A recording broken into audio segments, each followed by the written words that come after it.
You know what time it is. The sweet, sweet smell of a new month, a new wave of grinding, and a whole lot of new mobile MMORPGs to always over. September 2025 is here, and my phone's been burning up with new releases. I have played, I have leveled, I have raided, and I have even shed a tear or two over a few gear drops. And now I am ready to give you the ultimate list. The top 10 new mobile MMORPGs you need to be playing right now on Android and iOS. This is Jasper, and make sure you are subscribed. Alright then, let's begin.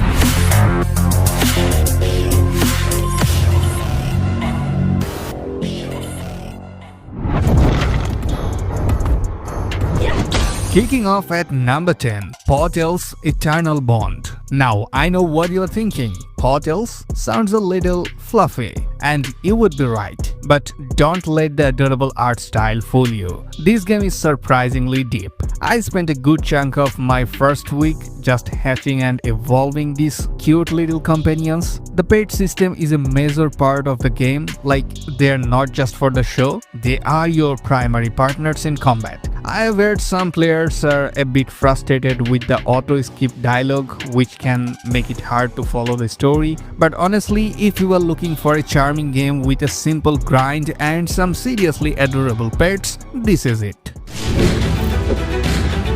At number 9, World Eternal Online. This one is all about the PvE, and let me tell you, the boss battles are insane. The first boss I fought felt like a proper raid. We had a team of 10 people, each with a different role, and we had to coordinate our attacks, dodge ground slams, and break its weak points. It's exhilarating. The hero progression is solid, and the events change weekly, so there is always something new to do. So if you are a fan of epic battles and big cooperative raids, this is your new obsession.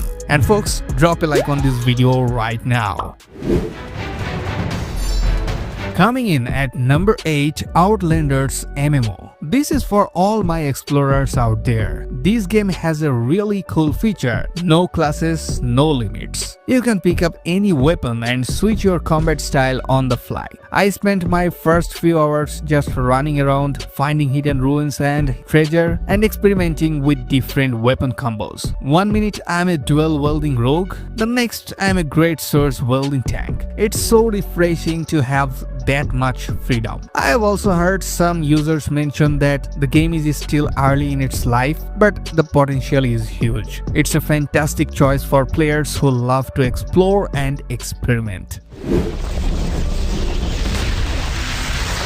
Alright, let's get a little darker. At number 7, The Dark Lord Endgame. This game is not for the faint of heart. It's a hardcore dark fantasy RPG where you harness ancient arcane powers, gather loyal followers, and forge your dominion. I have seen some users complain about a few bugs, like the character running around like they're drunk during combat and the lack of character customization. But the graphics are actually quite good, and if you can look past some of the early stage issues, it offers a pretty epic dark fantasy experience. Moving on to the number 6 is Hunter's Origin. This game is a true hidden gem that just came out and received an update on September 17th. It's a beautiful handcrafted world with a class evaluation system and over 1000 items to collect. What I love about this game is the focus on strategy. You have to think about elemental weaknesses of bosses and how your gear, skills, and even trade skills all work together. It's an MMORPG that is accessible to newcomers but has a lot of depth for veterans. There is a lot to explore here, and I have just scratched the surface. Halfway through at number 5, Rome Golden Age. This one is a big deal, and it's for my fellow PvP junkies out there. This cross-platform MMORPG is all about large-scale warfare with features like territory wars and siege wars. I have seen some players mention that the game plays itself with auto battle and that the updates are massive, but the core of the game is its massive global battlefield. The fact that you can use a personal trading system and a server auction house is a big plus for me. So if you are looking for a serious, hardcore MMORPG with a strong emphasis on a player-driven economy and large-scale PvP, this is it.